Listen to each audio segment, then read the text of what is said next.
அன்புள்ள குழப்பத்தில் இருப்பவரே. கிறிஸ்துவுக்குள் பிரியமானவர்களே, சகோதரி நான்சி சொல்கிறார்கள், ஒருமுறை குழப்பத்தில் இருந்த ஒரு பெண்ணுக்கும் ஆலோசனை வழங்கும் ஒருவருக்கும் இடையேயான ஒரு உரையாடலை நான் வாசித்தேன். அந்த பெண் இவ்வாறு எழுதினார்: எனக்கு என் கணவருக்கும் என் திருமணமாகி 4 ஆண்டுகள் ஆகிறது. சமீப காலமாக அவரோடு பேசுவதையோ அவரோடு இருப்பதையோ நான் விரும்பவில்லை. நான் இனி அவரை நேசிக்கவில்லை என்று அவரிடம் சொல்லிவிட்டேன். அதற்கு அந்த ஆலோசகர், அன்பில்லாத வாழ்க்கையை ஏற்றுக்கொண்டு வாழ்வதற்கு நீங்கள் மிகவும் இளமையானவர். நீங்கள் அவரை விட்டு பிரிந்து விடுவது உங்களுக்கும் இறுதியில் உங்கள் கணவருக்கும் நல்லது என்று பதிலளித்தார்.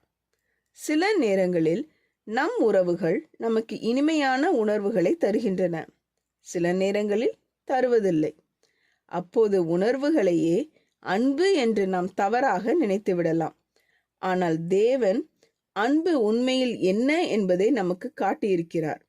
நாம் அவருக்கு எதையும் திருப்பிக் கொடுக்க முடியாதவர்களாக இருந்தபோது அவர் தமது குமாரனை நமக்காக கொடுத்தார். அதுவே உண்மையான அன்பு. உண்மையான அன்பு என்பது வெறும் உணர்ச்சி அல்ல, அது ஒரு தீர்மானம், அது ஒரு தியாகம், அது ஒரு அர்ப்பணிப்பு.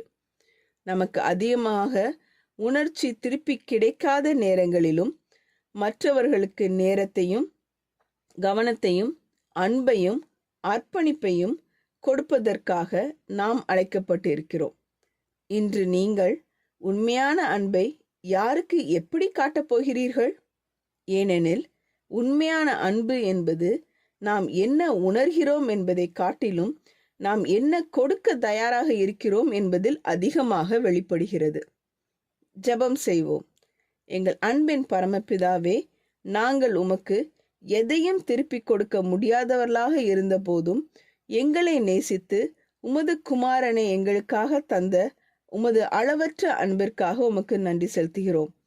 உணர்வுகளின் அடிப்படையில் அல்ல, உமது அன்பின் மாதிரிப்படி அன்பு கூற எங்களுக்கு கற்றுத்தாரும். நேரத்தையும் கவனத்தையும் அக்கறையையும் அர்ப்பணிப்பையும் மற்றவர்களுக்கு கொடுக்க தயாரான இருதயத்தை எங்களுக்கு தாரும். அன்பு கூறுவது கடினமாக தோன்றும் நேரங்களிலும் உமது கிருபையால் பொறுமையுடனும் கருணையுடனும் நடக்க உதவி செய்யும். எங்கள் குடும்பங்களிலும் உறவுகளிலும் சபைகளிலும் உமது அன்பு எங்கள் வாழ்க்கையின் மூலம் வெளிப்படட்டும். நீர் எங்களை நேசித்தது போல நாங்களும் மற்றவர்களை நேசிக்க எங்களுக்கு உதவி செய்யும். இயேசுவின் நாமத்தில் ஜெபிக்கிறோம் பரமபிதாவே, ஆமீன்.